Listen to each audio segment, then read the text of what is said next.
first things first, what is an NFT? It stands for non-fungible token.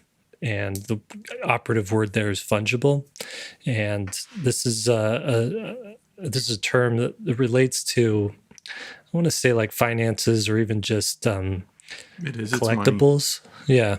If you, and the quickest way to find that is if I give you $1 bill and you put it in your wallet, you know, and then you take 5 of your own ones, including my dollar, and exchange it for a $5 bill. Mm-hmm. And then you take that $5 bill and exchange it for ones again. You don't know which dollar I gave you.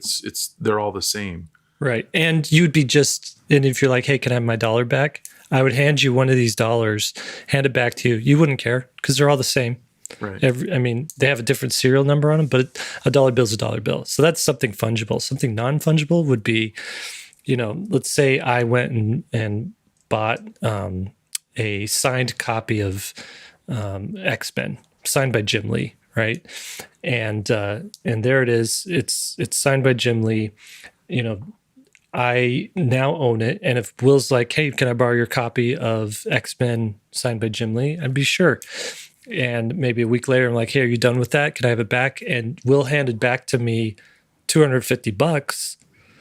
I'd be like, thanks, but where's my copy of X-Men? And Will be like, that's how much it was worth. It's kind of the same thing. And no, it isn't. I want my copy of X-Men. I'm planning on holding on to that, you know, maybe selling it later, or I just like it because it's cool. That's something that is non-fungible, meaning you can't just exchange it for anything else. It is what it is. And once you don't have it, you don't have it, right? So a non-fungible token is applying that principle to things that are digital. And the way that you make a digital thing non-fungible is you attach it to a blockchain. And for people who don't know what a blockchain is, yeah, you give it a special code. Yep, you give it a special code, and the blockchain is a public ledger that everybody has access to read and to see, which essentially says, it's sort of like a flag in the sand that says, this code belongs to this particular thing. And so that's what Bitcoin is. That's what Ethereum is. That's what all these cryptocurrencies are. And now there's this thing called crypto art, which is essentially applying a specific code to a specific object, digital object, image, a PDF, an MP3. It could be a skin for a video game character. All of these things have been made into NFTs. And essentially what it is you've made something unique that can't be copied. You can't make 2 of those.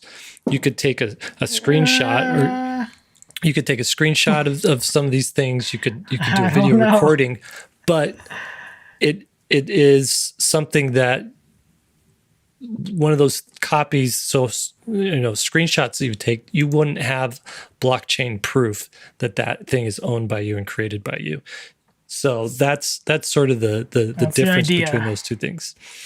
So that's where we're at. What's been happening now is artists. There's these platforms that have sprung up over the last year or so that sell NFTs created by artists. So an artist will do a digital piece.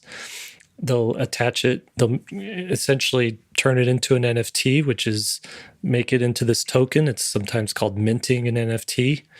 And they'll put them on these websites and they'll sell them. And these things, some of them are going for millions of dollars. Some of them, on the flip side, haven't even been seen by anybody. Nobody's buying them. Nobody's able to sell them. And so there's like this spectrum of big sales for these NFTs. You know, James Jean sold one for, I think, $250,000 a couple weeks ago. Ben Morrow, which is a concept artist, he took a set of concept art pieces that he did, minted them into collectible cards, and he sold that set for $2 million. And so there's like a lot of money that artists are making, and collectors are with money are avid to own these things, hoping that down the line they'll be able to sell them at a profit, or at least that they'll retain, they'll hold their value.